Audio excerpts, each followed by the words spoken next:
Infection control society غذائیت کے بارے میں مضامین آپ کی سماعت کے لیے پیش کرتی ہے۔ ہم نے وٹامنس کے بارے میں مضامین آپ کی خدمت میں پیش کیے۔ اب مزید ڈیٹیل کچھ اور وٹامنس کی آپ کو بتانا چاہیں گے۔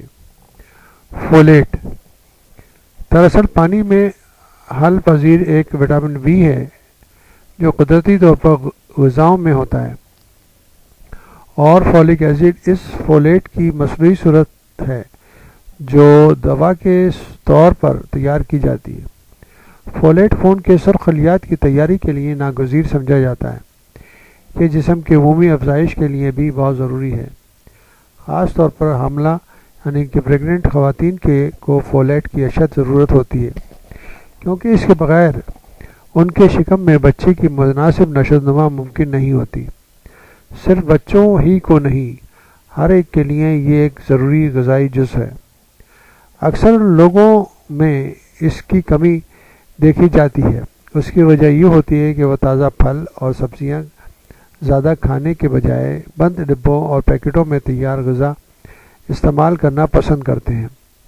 فولیٹ کے حصول کی بہترین ذرائع سبز ترکاریاں مثلا بروکلی، پالک، بند گوبھی ہیں۔ اس کے علاوہ پھلیوں، دالوں، سنتروں اور کلیجی میں بھی فولیٹ ہوتا ہے۔ بایوٹین ایک اور قسم کا وٹامن بی ہے جو یہ وٹامن جسم میں غذا کے جذب کرنے میں مدد دیتا ہے۔ اس وٹامن کے قابل ذکر مقدار کلیجی، انڈے کی زردی اور سارڈین جیسی مچھلیوں، گری دار میووں، پھلیوں، مونگ پھلی میں بھی پائی جاتی ہے۔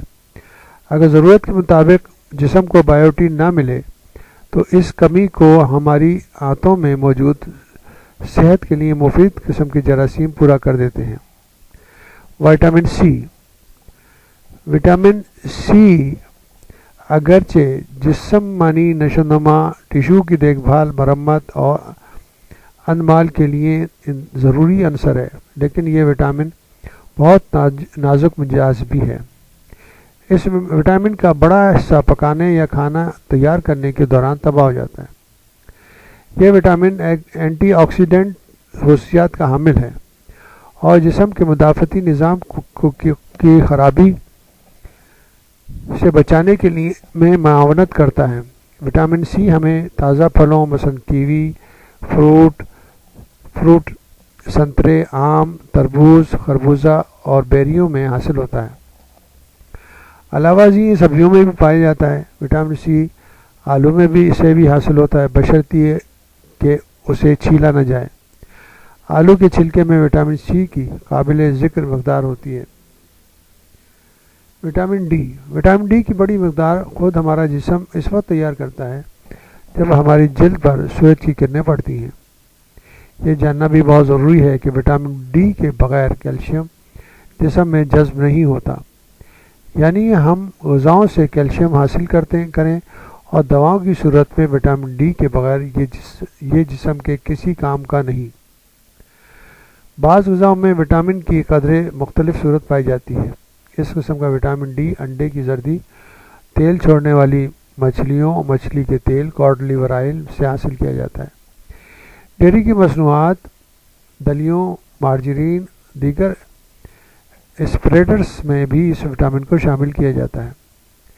وٹامن ای تولیدی نظام کو صحت مند رکھنے کے لیے وٹامن ای کی ضرورت ہوتی ہے۔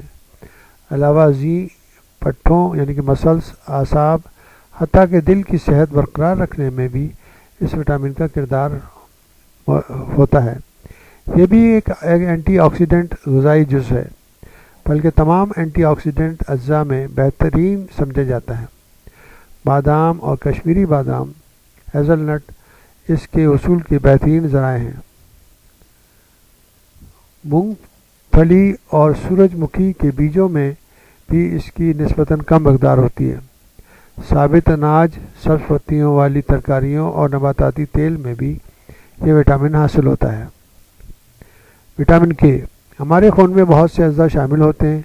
ان میں سے ایک بے رنگ مادہ پلازما بھی ہوتا ہے۔ اس پلازما میں موجود پروٹین کی تیاری میں